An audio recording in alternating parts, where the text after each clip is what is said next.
accidents. Well, good morning. And thank you, Robert. Did you say 40 years? No. No. I couldn't believe that. Couldn't be possible.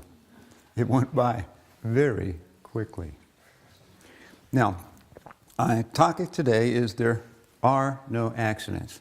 And a few weeks ago, I gave a short story on that, and I'm going to use it as an opening again today because it fits the circumstances. But the real story, the little one with a twist on it, is going to come at the end of the lecture. And that's one that you're all familiar with, but you probably don't know this little facet about it, and it just might surprise you. But you got to buckle up a little bit. I know this is a very conservative platform, and I'm going to have to say the word sex 3 times. Oh, God. All right, now that you've braced yourself, we can get to it. Also, we're going to have to train here. There's a short training period going on. I want you all to say the words with me because you're going to close with me at the end. All right? There are no accidents. Okay, remember your lines. Okay. All right. What I want to do is lay the platform here so that we can work with what we've got now. And I want to say that there are 6 major religions in the world. If you look at the Hinduism and Buddhism and the Chinese philosophies, and you go back over to Islam and Judaism and Christianity, those are the big 6. But within that, what most people don't realize is there's this common denominator of 6 items also that flows through them, that works and interacts, and very few people pay attention to. First of all, they all offer some sort of communion with your God or gods, some sort of communion with your fellow man, some sort of protection from the strife of life, some sort of strength in your hour of weakness or pity, some sort of forgiveness for your sins, and some sort of immortality. Flows through every single one of them. It's the common denominator that's there. And the reason it's there is those religions were actually introduced into the world by God. He put in the formula and got them there. Man, on the other hand, kind of worked it out a little different. In his own way, he culturally made changes in it and different expressions and whatnot, but the basic fundamentals are still within all of them. But the interesting thing, if you look at some of the greatest leaders, Christ, Muhammad, whatnot, never ever said, go out and kill people in my name because they don't want to believe what I have to say. They didn't go out and say, well, let's have a couple of crusades, or throw in an inquisition or 2, or see if you get somebody dumb enough to buy the freedom get out of jail card, the one that gives you the chance to sign this piece of paper, pay them some money, and the sin goes away. All of that was brought in over the struggle of power and want and need to connect with it. We get caught up in it because the common denominator here, really, whether you understand it or not, between all mankind is spirituality, not religion. Spirituality is what connects you to the universe. Religion is a set of rules and regulations to kind of live by, to work out the position in society so that it flows and works well. The difference here is that one is that most people forget for themselves that they're connected to the universe.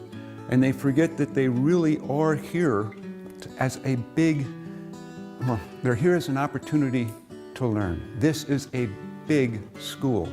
You bring in with you certain strengths, certain weaknesses. You bring in with you certain understanding and lack thereof. And then you bring with you the opportunity to learn those lessons that you as individuals need to connect with.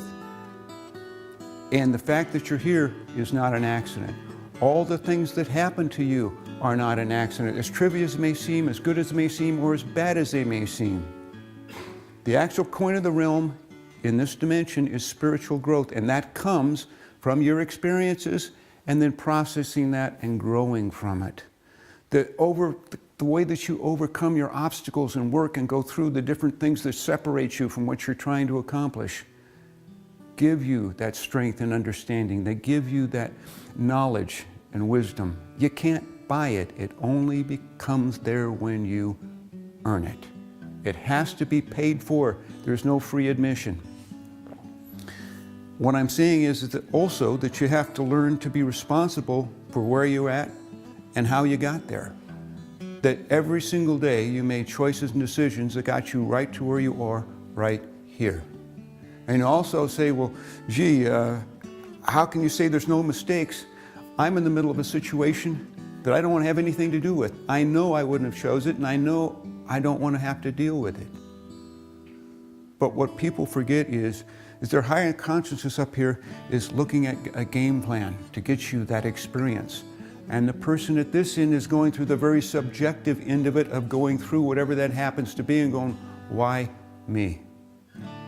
The important thing that you need to learn to understand is that if you can get in touch with your higher self and bring that subjective into it so they come more into balance, so they're not spread so far apart, you start to see the lesson coming. You start to understand what it is and what it can offer to you, and you can utilize it as a tool or something to grow by to enhance your life rather than to turn around and be subjective within it. It's a process of understanding, of bringing that blending together. Every single person can do it. There's no one that is here that can't. Everyone has a higher self, and everyone has access to it. They use it all day long. They just don't use it as effectively as they could. And at the same point in time, everyone has subjective positions, things we don't want to have to deal with, don't know how to work around. But you've learned long enough and far enough by just being here that if you get in and wiggle around, the answer's in there somewhere. It's just waiting to be dealt with, even if it means just letting go of the pain and the fear. That can be a very big lesson all on its own. I'm going to use 4 examples this afternoon of things that have happened to me that reflect back to me there are no accidents. Then I'll close with the one that'll make you smile. I use this story whenever I can. In fact, it's interesting. It was one of the roughest times in my life. And because I went back and dealt with it, it's become my bank.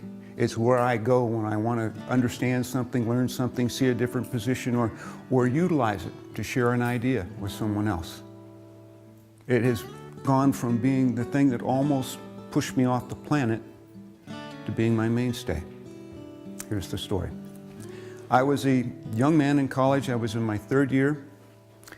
And by the time I got to my 3rd year, I went through 3 automobile accidents in a very short period of time. And I went from a varsity athlete to almost a cripple. I not only got pushed out of school because of the accidents, and the last one there was no insurance, no this, that, so I was all busted up physically, mentally, emotionally. But at the same point in time, I was not at fault at any of the accidents. The only time I was driving, I was stopped at a stop sign and got slammed into. The other 2 times, I was simply the passenger in the car. So what does that do? It gives you the perfect opportunity to say, poor me, I'm the victim here. Why and how did you do this to me? And so what I'd done is I'd used it in such a way, because I was really pretty physically beat up at that point, I was in pretty bad shape, to kind of dig myself a little rut in the ground and do the best I could to hang out there. And so what was going on within that is I had been trying to find work, but I was in bad shape, mentally, emotionally, and I wouldn't have hired me any good. I was, take a look at that. But the circumstances around it got me out pushing. My mom, in the meantime, had seen, here's her young son going through all of this, and was trying to do whatever she could to get me to some help. She could see I was in bad shape. I had never been to a medium, never been to a psychic, didn't even know it existed at that time. She got me an appointment with one that was booked 3 months in advance. That's how good they were. And she got me the appointment, and when it came time to go, I stood her up. Oh, I didn't want any of that stuff. Come on, I don't need it. She wormed in another one. And you know what happened? I didn't go. I know. Under threat of punishment by death from your own mom, she got me in a 3rd time. Okay, to get it off my back, I went ahead and went. And I listened to what she said, and oh, it was cool and this and that and the other. And she looked right at me and said, "Go get a job." And I'm going, "Lady, give it up. Come on, give me a break. I've been out looking, and I didn't say that. I'm thinking this, I'm letting her go on and do whatever. And I'm going, God, I don't need to listen to this stuff. But what she did, she kept right on going. And she said, "I see you going to work for a tall, slender man wearing glasses. He's got graying hair. You're going to travel. You're going to do this." She was like she was looking at a photograph and reading a script. And I just kind of went, fine. The following week, I applied for a job that had absolutely nothing to do with that. And the guy said, "Well, you're too qualified for this job. I mean, I could give it to you, but you're not going to stay here, so I'm not even going to bother. But I do know somebody that needs some help. Why don't you go see this guy?" And the next thing you know, I was up the road. I went in and said, "Where's Bill?" And they said, "In the back office." And as I stepped through the door, the guy stood up and said, "Hi, I'm Bill." And it was a tall, slender man wearing glasses. I was going on the road to travel, and it was just exactly what she had said. And it was so good. I mean, I went to a good meeting, but I know it was done that strong just so it would hit me between the eyes like a sledgehammer. Wham. And not only that, but the guy had a motorcycle distribution for motorcycle parts and accessories. And who had all this experience in motorcycles? I don't know. Me. It was a tailor-made job, set of circumstances, the fix was in. But the whole understanding was of all of that. I set myself up to a situation that I had to overcome, and I couldn't not overcome it without paying a horrendous price. I pushed myself into growing past it, and then I got over to this point. And the second that I got to that point, and I had that connection and saw that it was there, suddenly I found myself up at the Chapel of Awareness in 1972 as a student. And in a matter of a few years, I left as Director of Educational Programs and all the stuff in between. But as it went there at those moments in time, I was exposed to spiritual healing. And my body was able to respond now because my emotional anger and fear were being let go and dropped enough to let my body come back. I mean, I was beating it up as much as it had been beat up because I was hammering it so much with this negative. And by allowing it to come back and just letting go of all the things I couldn't do anymore and saying, wow, look at all I can do. Look what doors are open for me now. I would have never even come this direction if it hadn't been there. Being a Scorpio, I made sure it was a severe situation, but at the same point in time, I'll tell you what, it was a tough lesson, but I wouldn't give it up for anything. Like I said, it's my bank right now. When I need to talk or share or something, I go to that lesson and find something to pull out of it, to share with that or go over here, because it's a strength that's there. I own it. I paid the price for it, but it's mine. And it was no accident. The next two happened right here. One on this platform exactly right there, except there was a wall at that time because it was a few years ago, and the other one's in that pew right back over there. I've been over the last 40 years, been working in the field, and so I've gotten fairly well connected to dimensional energy and projection and all sorts of different things. What people don't realize is you bilocate all the time. If I come to you and touch your energy right there and step into it for a moment, my etheric's over touching you. In a sense, part of me's here and part of me's here and part of me's there. It's a simple form. If you heard about it in the Bible or something that Christ said, we're talking about a whole lot more graduated version, but it's of the same thing. And what people don't understand is that living people have spirits too. They are spirits. You have an aura, an etheric aura. And you can see that too, just like you can see a spirit's aura. If someone comes into your vibration strongly and touches it, you can look up and you'll actually catch an image of them. You can see it clairvoyantly, and they're living people. And the expression of stuff going on in between, but it's there. This particular time, I was the speaker for the day, or for the weekend, and so I go last, usually. It's kind of like you let everybody else go first and you go. So usually, and what I tried to say earlier was that everyone has an aura and a certain energy around them. And the ones that are waiting for a message just seem to glow a little brighter than the others. So if you're up here looking for someone to read, you sort of call it cherry picking, because they're saying, hey, here I am, I need to connect. And since I was the last one, I didn't expect any. And sitting in the back over there was this lady. And she had that glow around her. And I was surprised. So I went back and I asked her if I could step into her vibration. And as I projected across the room and stepped into her vibration, I was absolutely surprised. But standing behind her was me in my ministerial robes as I was ordained, at the age I was ordained. I had my hands on her shoulders and I was giving her a healing. And as I started to talk to her, I slid into almost a trance mode, and whatever came out of my mouth to this day, I have no idea what it was. And as it turns out, in the end, it was her first time here.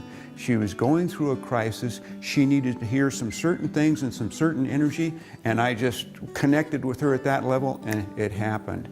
And the fact that she ended up here in that pew that day was no accident. It was there because it was supposed to happen. It wasn't me, it was what was going on. The next one, the little lady that happened over here. My earth teacher at that time was a gentleman named Dr. Lahr. I hadn't seen him in years, but he was still alive. And what happened is I was sitting in that pew over there, and all of a sudden he appeared, and he was wearing black Oriental robes. And once he had my attention, he had his hand up like this, and he had this little girl, all dressed up like she was going to Sunday church, and he had his hand on her head. And he made sure that I saw him, and he caught my attention enough so that I saw that. Well, enough times I've had people's energy pop in or etheric something. Usually when something like that happens in a relatively short period of time, an event or circumstance, it starts to come about and happen. Well, as soon as the service was over, I looked all over the church. I didn't see anything. Well, no little girl. I went down to Fellowship Hall. No little girl. Ran into two people I didn't even know were there. They took me over to Applebee's. We're sitting there. The two ladies were sitting here, I'm sitting here, two parents over there, and all of a sudden, out of the back of the pew, up pops his head. Gets out of the thing, walks over, and there's that little girl dressed exactly the way she was, clear over here 45 minutes later. It was just a show and tell for me, but it was one of those, there are no accidents. Not only was that in motion, I'm going to show you it was in motion. The next one happened here just recently. They happen all the time, but I'm using ones that are here to do it. Once you start sliding in that dimension and seeing things, it's like it just becomes real. It's there. But my director back there in the back, we're putting together a new program. It's going to be a small little mini-series for the internet. And we're looking for a particular cast member, or a couple of cast members. And he was trying to say, well, I'm looking for this, this, and this, so we never had a face. We didn't have a person. But he was trying to tell me about this event that was going to go on and whatnot. But what had happened before that, just as he was doing this, and I got to go back, got a little ahead of myself, I had this dream. And I had this dream, and there were two girls in the dream, and one of them had some stripes on her back here, and the other one had a flag that was like it was blowing in the wind. On her back looked like a big tattoo almost, but it was there. And it was a way of just, I'd come up and I'd go, what is this? Well, the director comes over to me and says, look, I got this real neat special effect. I'm trying to create this energy, and I can show you how that we can wrap this around in such a way that we can change the effect, we can do this and whatnot. And so on our star, our one lead character in this, we can set the stage the way we want it to and create it this way. And I kind of went, okay. He sent me an email, and up pops that, and I put it, and it starts to play this video of how this effect works. And the first thing that showed up was this flag sitting there against a flat hand. They showed how you wrap the flag, put it together, came it through, made it disappear, showed the pores, the hairs, everything else, like it had just been put on there, just had been painted on right then and there. I mean, it was just the night before, but here it was, something so simple, but how does this flag show up there and here and here? There are no accidents. It's just a way of getting into understanding it and seeing it. In fact, it's kind of exciting. I get little dreams like that, little stuff like this at the time, and you're looking forward to what's going on, see what's going to happen. The bad news is most of the time when I guess, I'm wrong. I have to wait to see what actually does happen. It just goes with the territory. But it's neat to get that because it's a constant reassurance. And it's something that anyone out there can have if they'll simply pay the price They have to simply learn to get still, pay attention to their higher self, connect with the disciplines involved, and it just unfolds. You can't go in and out and back and forth within it without it starting to become who and part of what you are. It becomes you. Okay, here's the story. The true story. Is there anyone here that can't remember one small step for man or one giant leap for mankind? 1969, Neil Armstrong stepped onto the moon, the very first human in history, a major, incredible event. He and his buddy Buzz were out there doing whatever the astronauts do when they're hanging out, and it was time to leave. And just before he gets onto the lunar module, he looks back at the camera and he says, "Good luck, Mr. Gorsky." Got on the module and took off. Well, all the guys back at Space Control and whatnot were going, "What's this? Who's a Mr. Gorsky?" And they thought, well, since we're in the space race and all this is going on, it might be a rival, a cosmonaut. And so they looked through all the records and they couldn't find a Gorsky anywhere. They looked back at the people around him. He didn't have any friends named Gorsky either. Okay, so they got in and all the guys were sticking the microphones in front of them. The question kept coming up. Well, what's Mr. Gorsky? And all he would do is smile. Cheshire cat smile, just smile. So at that point in time, 26 years later, a reporter sticks a microphone in his face and says, "What is the story about Mr. Gorsky?" And he smiles again and then says, "I'll tell you. Mr. Gorsky has passed on, so I don't have no trouble explaining it to you." He said, when I was a small boy, we were playing baseball in my backyard. And the ball got hit into my neighbor's yard, the Gorskys. And I had to go over the fence, go down there, and it landed just behind the bedroom window. And as I bent down to pick it up, I could hear Mrs. Gorsky shouting at Mr. Gorsky, "Sex? You want sex? You're gonna get sex when the kid next door walks on the moon." Hence, good luck, Mr. Gorsky. True story. Okay, we're going to close together, right? There are no accidents.